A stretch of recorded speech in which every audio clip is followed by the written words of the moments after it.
Hello there, welcome once again to the DI show with Susanna Mensah.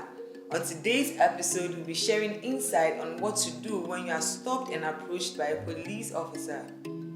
Being stopped by a police officer can be a stressful experience because you could be having a bad day or could be in a rush. You may be able to reduce risks to yourself and the police officer by remaining calm and not exhibiting hostility towards the police officer. There may be situations where people will do everything in their power to put the police officer at ease, yet still end up in confrontation, which could lead to waste of time, trauma, injuries, or even death. A police officer can approach you or stop you for a couple of reasons, which could be to caution you about the condition of your car, or to notify you about an event up ahead, or even to carry out a search on your car. It's advisable to remain calm and be friendly towards the police officer during that period of time. When stopped or approached by a police officer, these are some of the things you need to note. Know your right. Because you don't know why the police officer has approached you or stopped you, you have the right to remain silent. For instance, you are not obliged to give personal information to the police officer that you are not comfortable with. However, you can inquire why such questions are being asked of you. Please remember that refusal to identify yourself or give certain important information to the police officer when asked can warrant an arrest. By law, the police officer has the right to search you or your belongings. They also have the right to pat down your clothing if they suspect anything. Note that refusing to consent to the search or the process will not prevent the police officer from carrying out his duties. Please note that in Ghana, objecting to a search or obstructing the process may lead to legal proceedings. When a police officer is searching your car or your belongings, it is your right and also your duty to ensure that you pay close attention to everything that they are doing. Better yet, take note or capture every information so that you can have information to protect yourself during court proceedings. Please remember that the police is your friend. Stay calm. Do not run, resist, or obstruct the police officer. Do not lie or give false documents or information to the police officer. Keep your hands where the police officer can see them. This will be a form of safety for your life and that of the police officer as well.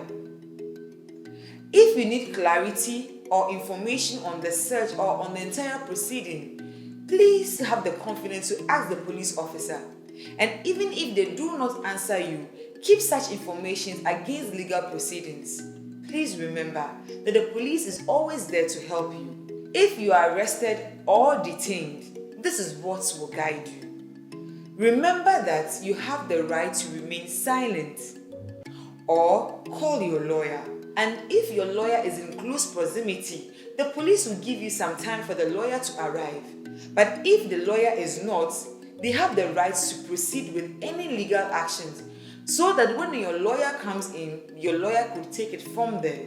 Don't give excuses, information, or explanations to questions that you're not confident about. Remember, don't sign anything or be coerced into giving information or agreement between you and the police officer without your lawyer present. Please note, you have the right to remain silent. You have the right to wait for your lawyer before making any decision. You have the right to make a local call to your lawyer. With such cases, the police officer are not obliged to listen on the call. But if you call anyone else aside your lawyer, they have the right to listen to that call. If you believe your rights have been violated, do the following. Capture every information you remember, be it officer's full name, officer's badge details, the patrol car's number, the agency the officers belong to. Any important information that might not be meaningful at the time should be captured. Witnesses should be noted. Contact details of the witnesses available should also be noted. If possible, Speak to the witnesses to come through with any form of footage or recordings that can help you with your reports or legal proceedings. This will go a long way to help you. But if you are injured, quickly seek for medical attention because your life is much more important. And ask the doctors or the nurses to help you capture details about the injury. This will go a long way to help you during legal proceedings. File for a written complaint with the police agency's Internal Affairs Division or a civilian complaints board. Note that if you want to remain anonymous, you can file for a complaint anonymously. Please remember that the police is your friend and they are there to help you in any form in terms of your safety and your security. Thank you for watching this episode. If you find this information useful, kindly share with your family and friends. Comment in the comment section. Subscribe to our channel, follow us on our other social media pages. See you in the next episode. Goodbye.